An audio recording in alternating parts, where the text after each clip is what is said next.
वाले मोहम्मद आवाज बुलंद सलवात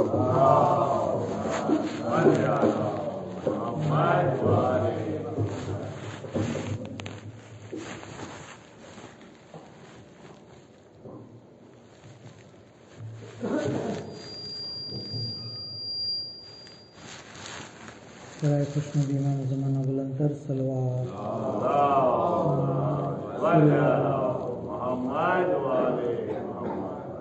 रहमतुल्लाह मन करल फातिहा।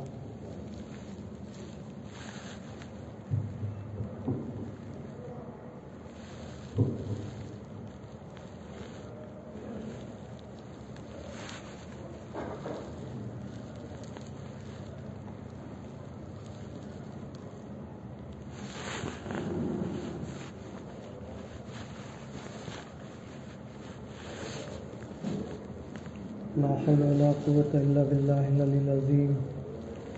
हस्बुनल्लाहु निअमल वकील निअमल मौला व निअमन नसीर। औज़ु बिल्लाहि मिनश शैतानिर रजीम। बिस्मिल्लाहिर रहमानिर रहीम। अल्हम्दुलिल्लाहि रब्बिल आलमीन। अस्सलातु वस्सलामु अला अशरफिल अंबिया'i वल मुरसलीन सय्यदिना व नबियना हबीबिल आलमीन अबिल कासिम मुहम्मद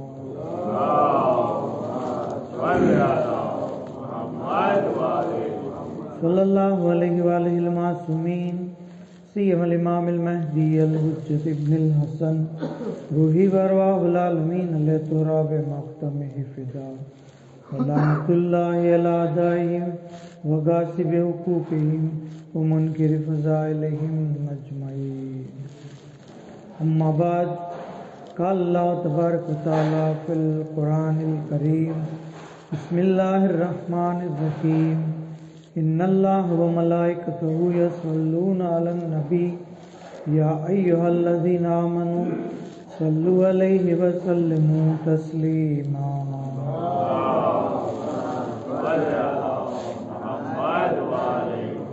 तमाम तारीफ तमाम हम्द सना परवरदिगार आलम माटे कि जेणे आपने सौने फर्श अज़ा पर जिक्र अलबेद अलैहिस्सलाम बरपा करवानी तौफीक અને ખુશનસીબી અતા કરી।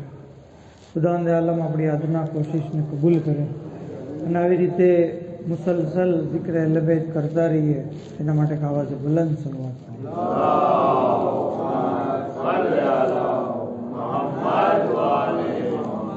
ખરેખર जिक्र दुरूदની બેશુમાર ફજીલતો બયાન કરવામાં આવી ત્યાં સુધી કે રાવી અબ્દુલ સલામ એક વખત ઇમામની બારગાહમાં આવીને કહે છે કે મૌલા હું હજ કરવા માટે ગયો હતો અને હજની દરમિયાન ખાને કાબાનો તવાફ કરતી વખતે મેં કોઈ દુઆ નથી પડી સિવાય મોહમ્મદ આલે મોહમ્મદ ઉપર સલવાત પડી છે। અલ્લાहुम्मा સલ્લી અલા મુહમ્મદ વ આલે મુહમ્મદ। ત્યાં સુધી કે સફા અને મરવાની સહી કરતી વખતે પણ મેં કોઈ દુઆ નથી પડી સિવાય ઝિક્ર દુરૂદ। મોલા મતલબ એનો કહેવાનો મતલબ એમ હતો કે મારા અમલની વેલ્યુ શું છે। મેં કિતાબોમાંથી જોઈને દુઆ નથી પડી ખાલી આ દુઆ પડી છે તો હવે આનો જવાબ શું છે આનો મર્તબો શું છે આની ફજીલત શું છે। એ વખતે ઇમામ અલૈહિસ્સલામે કીધું કે ખાને કાબામાં જેટલા લોકોએ દુઆ કરી અને એ લોકોને જે કાંઈ અતા કરવામાં આવ્યું એમાં તારાથી બહેતર કોઈની દુઆ નથી અને તને જે અતા કરવામાં આવ્યું એનાથી બહેતર કોઈને અતા કરવામાં નથી આવ્યું। તો જુમાનો દિવસ છે અને કારણ કે જે ઇમામની શહાદતનો કાલનો દિવસ ગયો આપણા છઠ્ઠા ઇમામ હઝરત ઇમામ જાફર સાદિક અલૈહિસ્સલામ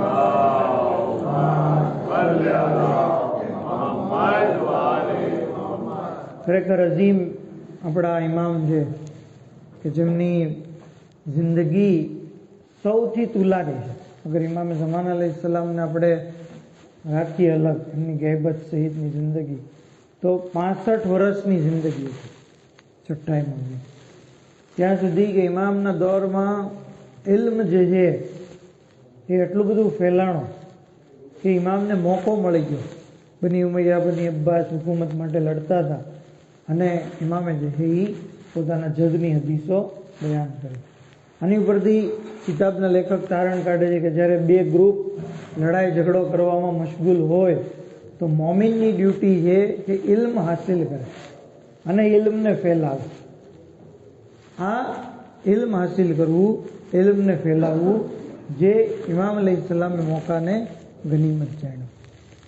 ઇમામ અલૈહિસ્સલામ કે ફક્ત શરીયતનું જ ઇલ્મ નહોતા રાખતા, બલકે પૂરી કાયનાતના ઇલ્મના માલિક હતા. તમામ ઇલ્મ કહેવામાં આવે છે ને કે ઇલ્મના 73 હરફ છે. એમાંથી આસિફ ઇબ્ને બરખિયાને 1 હરફનું ઇલ્મ આપ્યું અને આ ઇલ્મની બદોલત તેઓ આંખના પલકારામાં તખ્તે બિલકીસને દરબારે જનાબે સુલેમાન પૈગંબરના દરબારમાં જે છે એ લાવી દીધું. આંખના પલકારામાં આ 1 હરફનું ઇલ્મ. ઇમામ કહે છે કે અમારી પાસે 72 હરફનું ઇલ્મ, 72 હરફનું. 1 હરફ અલ્લાહે પોતાના માટે મખસૂસ રાખ્યું. તો આ 72 હરફનું ઇલ્મ, એમાં પણ અત્યાર સુધી જે કાંઈ ઇલ્મ બહાર પડ્યું છે એ આ 2 હરફનું જ ઇલ્મ છે. હજી બાકીના જે 70 હરફનું ઇલ્મ ઇમામ જ્યારે ઝુહુર ફરમાવે છે ત્યારે બહાર આવશે. તો 2 હરફનું ઇલ્મ એટલું બધું વિશાળ છે. ઇમામ જે છે પૂરી કાયનાતનો ઇખ્તિયાર ધરાવે. ત્યાં સુધી કે કિતાબ અસ-સાકિબ ફિલ મનાકિબમાં મળે છે કે એક શખ્સ જે મૌલાનો દુશ્મન હતા, રાવી કહે છે કે અમે અને ઇમામને બેઠા હતા, એવામાં એ આવ્યો અને આવીને કહે છે કે તમે અબુ તાલિબના ફરજંદો કઈ વાત ઉપર ફખર કરો છો કે તમે પોતાની જાતને ઊંચા સમજો છો, તમે કઈ વાત ઉપર ફખર કરો છો? એ વખતે ઇમામ અલૈહિસ્સલામે એને બેસાડ્યો અને ત્યાં ખજૂરનો એક થાળ પીડ્યો હતો. ઇમામે એક ખજૂર ખાધો અને પછી જે ઠળિયો નીકળ્યો એમાં ઇમામે એ જમીન ઉપર ફેંક્યો. જમીન ઉપર ફેંક્યો એટલે જમીન શિગાબ થઈ ગઈ, ઠળિયો અંદર ચાલ્યો ગયો અને પછી એ ઠળિયામાંથી ખજૂરનું ઝાડ ઉગી ગયું. અને એવું ઝાડ કે જેની ઉપર આ ખજૂર ઉગેલા હતા. ઇમામ અલૈહિસ્સલામે ખજૂરના થડને હલાવ્યું એટલે એમાંથી ખજૂર તાજા પડ્યા. પછી ખજૂરમાંથી એક ખજૂર પેલા શખ્સને આપી, કીધું કે આને ખા.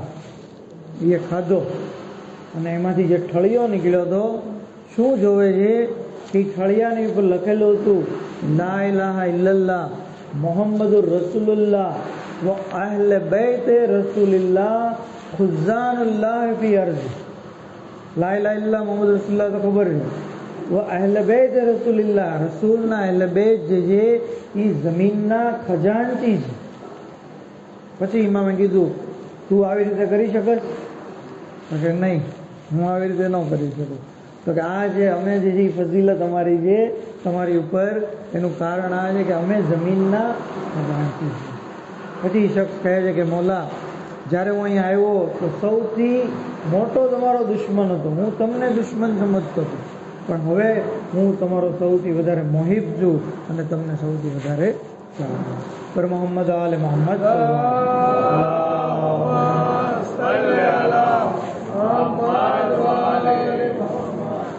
આ છે ઇમામના ફેંકેલા ખજૂરની ફળિયાની ફજીલત કે આપના હાથની કરામત કે આપ જે છે એ કેટલો ઇખ્તિયાર રાખો. ઇમામના પૈગામની કેટલી બધી અસર હોય છે. પૈગામની કિતાબ દાસ્તાન હૈ ઇસ્લામી જે દસ્તગીર શિરાજી સાહેબે લખી છે, જેમાં મળે છે કે બની અબ્બાસના જે હાકીમો હતા એમાંથી એક હાકીમનો એક ગુલામ હતો જેનું નામ હતું રફીદ.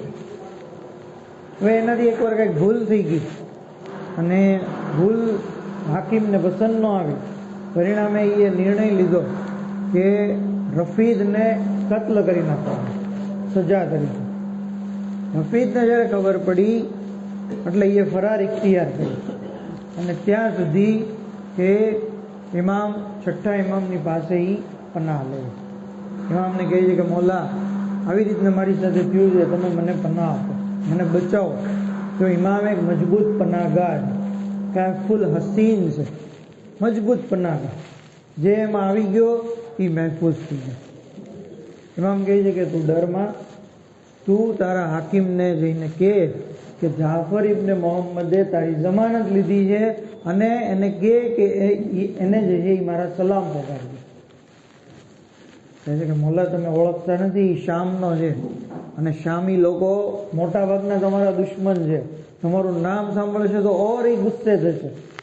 એમાં કીધું તું મારી વાત તો પહોંચાડજે.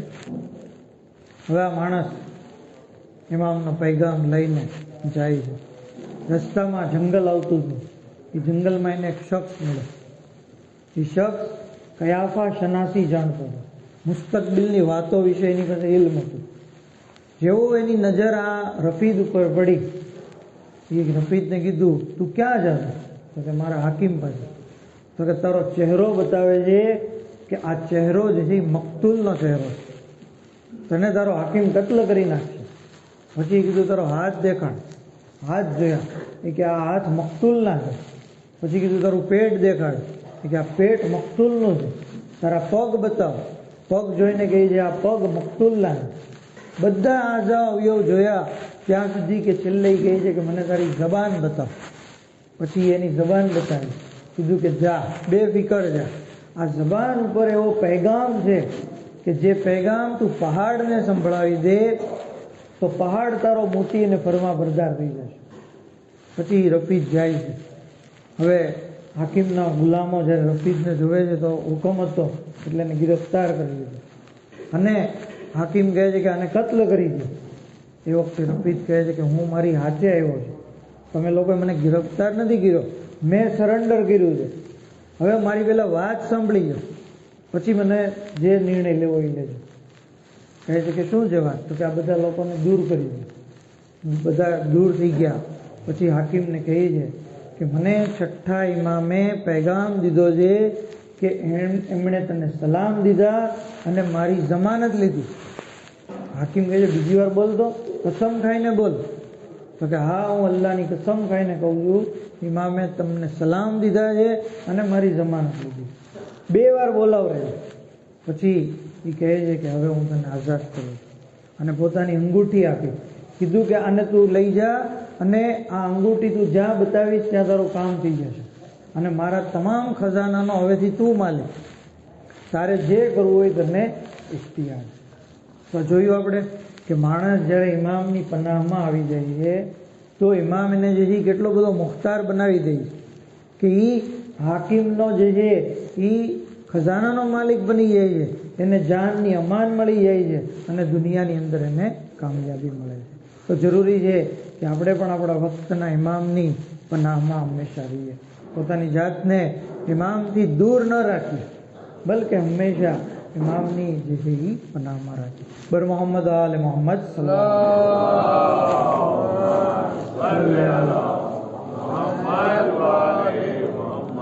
તો આ છે ઇમામના પૈગામની અસર. ઇમામ એક મેસેજ કહી દે કોઈને તો એની કેટલી અસર થાય છે, ઇમામના હાથના લખાણની કેટલી અસર હોય. નજ્જાશી જ્યારે હુકુમત કરી રહ્યો હતો એ વખતે અહેવાલની અંદર નજ્જાશીની હુકુમત હતી. તો નજ્જાશી મોમીન હતો, ઇમામનો માનવાવાળો હતો.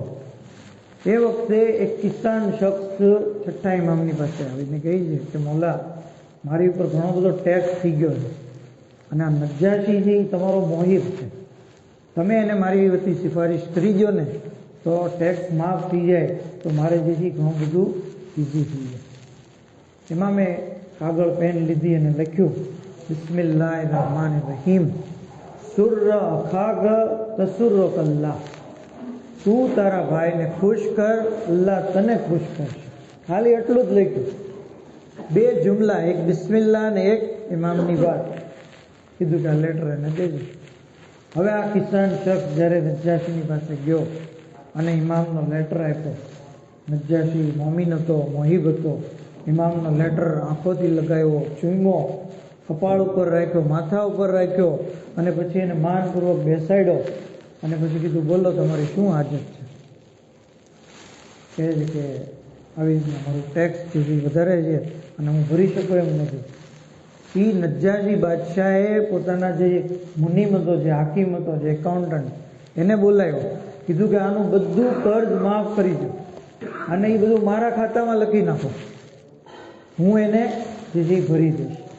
પછી કીધું સરળ તો કર, મેં તને ખુશ કર્યો કે હા. પછી કીધું કે આનું આવતા વર્ષનો ટેક્સ પણ જમા લઈએ, એ હું ભરી દઈશ. પછી પાછું કીધું સરળ તો કર, મેં તને ખુશ કર્યો કે હા. પછી ગુલામને કીધું કે આ શખ્સને એક સવારી આપો, એક જોડી કપડાં આપો, એક કનીઝ આપો અને એક ગુલામ આપો, અને દરેક ચીજ આપતી વખતે કીધું સરળ તો કર, મેં તને રાજી કર્યો, મેં તને ખુશ કર્યો. દર વખતે આ શખ્સ કહે છે કે હા મારી જાન તમારી પર કુરબાન થાય, તમે મને ખુશ કર્યા. પછી કીધું કે હવે તમે જ્યારે ઇમામનો લેટર લઈને આવ્યા હતા તો આ ફર્શ ઉપર તમે આવ્યા, આ ફર્શ હું તમને, આ ફર્નિચર તમને હું આપું છું, આ તમે તમારી સાથે લઈ જાઓ. શું મેં તમને રાજી કર્યા? હા રાજી કર્યા.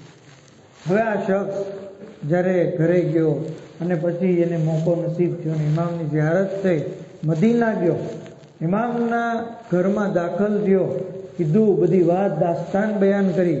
એ વખતે ઇમામ જે ખુશ થઈ ગયા, ઇમામ ખુશ થઈ ગયા. અને રાવી કહે છે કે ઇમામ એટલા બધા ખુશ થતા હતા કે મેં કીધું કે મૌલા તમે તો મારી કરતા તમે વધારે ખુશ દેખાવ છો. તો કીધું કે અલ્લાહની કસમ કે નજ્જાશી શખ્સે અલ્લાહને ખુશ કર્યા, રસૂલ અલ્લાહને ખુશ કર્યા અને અમને ખુશ કર્યા. આવી રીતે એક મોમિન માણસને કોઈ ખુશ કરે, રાજી કરે તો એ અલ્લાહ અને રસૂલ અને ઇમામોને રાજી કરવા બરાબર. બીજું આની અંદરથી આપણને મેસેજ એ મળે છે કે આપણે કોઈ પ્રોબ્લેમ હોય તો ઇમામની પાસે રજૂ કરીએ, ઇમામ એનો હલ જે કાઢશે અને દુનિયા અને આખિરતની અંદર આપણને કામયાબી આપશે. પર મોહમ્મદ આલે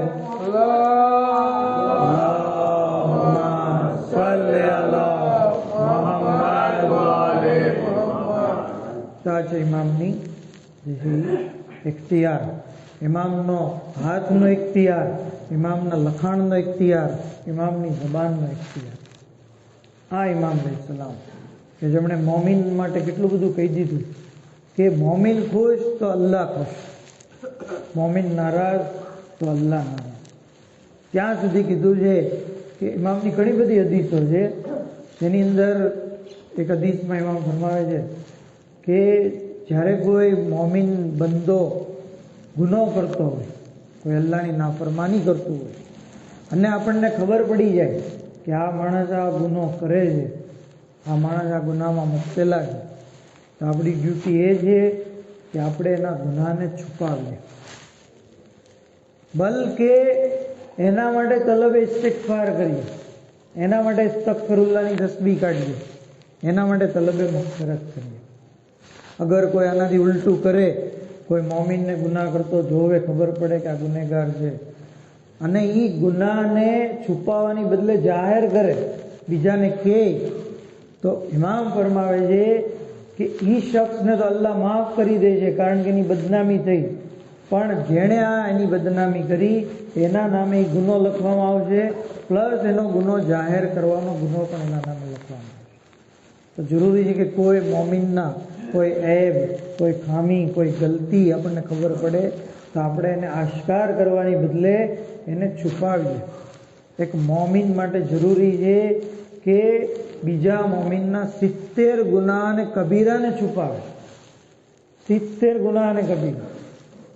એક મોમિન જેવી રીતે મોમિનને ખુશ કરવાનો સ્વભાવ છે, એવી રીતે મોમિનના ઐબને ઢાંકવાની પણ ફજીલત છે. ઇમામની ઘણી બધી હદીસો બયાન કરવામાં આવી, ઇમામની ઘણી બધી, કારણ કે પૂરી ફિકે જાફરી ઇમામની નસીહતો, ઇમામની રવીશ, ઇમામની સુન્નત ઉપર છે. ત્યાં સુધી કે આખરી વાત કે ઇમામ અલૈહિસ્સલામ દરેક નમાજ બાદ 4 મર્દો અને 4 ઓરતોની ઉપર લાનત કરતા, 4 મર્દો અને 4 ઓરતો ઉપર, અવ્વલ, સાની અને સાલિસ, અને પછી મુઆવિયા ઇબ્ન અબી સુફિયાન, અને 4 ઓરતોમાં પહેલાની દીકરી, બીજાની દીકરી અને હિન્દા અને ઉમ્મે હકમ, આ 4 ઓરતો ડાયનો આમ તો કહી હતી. આ 4 મર્દો અને 4 ઓરતોની ઉપર છઠ્ઠા ઇમામ જે છે દરેક નમાજ બાદ જે છે એ લાનત પડતા. તો ઇમામના માનવાવાળા જ્યારે આપણે બધી વસ્તુમાં છઠ્ઠા ઇમામની તાલીમાત ઉપર અમલ કરીએ છીએ, પહેરવી કરીએ છીએ, તો આ ચીજ પણ જે છે એ આપણે ફરામોશ ન કરવી જોઈએ અને દરેક નમાજ બાદ લાનતને ભૂલવી ન જોઈએ. ત્યાં સુધી કે શાયર અહેલ-એ-બેત કહે છે कि हम मौला सादिक के उसूलों पे चलते हैं, हम मौला सादिक के उसूलों पे चलते हैं और इजहार अदावत का सलीका नहीं छोड़ा, इजहार अदावत का सलीका नहीं छोड़ा और जब तक न किया कातिले ज़हरा पर लानत अब्बास कभी हमने मुसल्ला नहीं छोड़ा, अब्बास कभी हमने मुसल्ला लानत बेशुमार તો આ છે ઇમામ અલૈહિસ્સલામની રવિશ. ત્યાં સુધી કે ઇમામની એક રવિશ આ પણ છે કે ઇમામ શોરાને, કારણ કે શાયરીની વાત આવી, શોરાનો બહુ એહતરામ કરતા. શાયર અહેલ-એ-બેત ઉમેદ ઇમામની ખિદમતમાં આવીને કહે છે કે મોલા, મેં અમુક શેર બનાવ્યા છે, તો મેં ઇજાઝત આપો તો હું બયાન કરું. ઇમામ કહે છે કે આજે બહુ મોટો દિવસ છે, શેર બયાન કરવા આજે યોગ્ય નથી. તો કહે છે કે મોલા, મેં કોઈ દુનિયાવી શાયરી નથી બનાવી, મેં તો તમારી મદહો સનામાં બનાવી છે. કહે છે કે તો પછી બયાન કરો. પછી કુમૈતે શેરો શાયરી જે ઇમામની શાનમાં લખી હતી બયાન કરી. પછી જ્યારે કુમૈતે બયાન કરી લીધું, ઇમામે પોતાના હાથ દુઆ માટે બુલંદ કર્યા. શું દુઆ કરી? અજીબો ગરીબ દુઆ છે. જો શાયરનો મરતબો ખબર પડશે આની પરથી. ઇમામ દુઆ માટે હાથ બુલંદ કરીને કહે છે કે ખુદાયા, તું કુમૈતના આગલા અને પાછલા તમામ ગુનાને માફ કરી. પાછલા ગુના તો સમજાણા, આગલા ગુના પણ, મતલબ હવે જે કાંઈ ગુનાહ કરશે એ પણ માફ કરી દે. હા, આનો મતલબ પાછો એમ નથી કે શાયર અહેલ-એ-બેતે જે કરવું હોય એ કરે, પણ આ એની ફજીલત છે. આગલા પાછલા તમામ ગુનાહ માફ કરી દે. ત્યાં સુધી કીધું કે ખુદાયા, તું કુમૈતને એટલું અતા કર કે એ રાજી થઈ જાય. અને પછી ઇમામ અલૈહિસ્સલામે કુમૈત માટે જન્નતની દુઆ કરી, આખિરતની દુઆ કરી અને ઘણી બધી દુઆ કરી. ત્યાર પછી કુમૈતને એક જોડી કપડાં આપ્યા, 1000 સોનાના સિક્કા આપ્યા. જો આ પણ એક રવિશ કે શાયર અહેલ-એ-બેતને ગિફ્ટ દેવી, તોહફા દેવા, એની નવાઝિશ કરવી, આ સુન્નતે ઇમામ છે, ઇમામની સુન્નત છે. હવે જો શાયરની શું ડ્યુટી છે, ઇમામે તો પોતાની ડ્યુટી પૂરી કરી. શાયર કુમૈત કહે છે કે મોલા, મેં આ બધું તમારી મદદ સના કરી, દુનિયા ખાતર નથી કરી, પૈસા મેળવવા માટે મેં નથી કરી, મેં તો આખિરત માટે કરી છે. તમે આ પૈસા પાછા લઈ જાઓ, મારે નથી જોતા. બહુ વિસરાર કર્યો ત્યારે ઇમામે પૈસા પાછા લઈ લીધા અને પછી પોતાનું એક શર્ટ જે ઇમામ પહેરતા એ શર્ટ એને ગિફ્ટ તરીકે આપ્યું. આ વાક્યો આપણને બતાવે છે કે ઇમામની નિગાહમાં એક શાયરનો જે છે કેટલો બધો મર્તબો છે. પર મોહમ્મદ આલે મોહમ્મદ સલ્લલ્લાહુ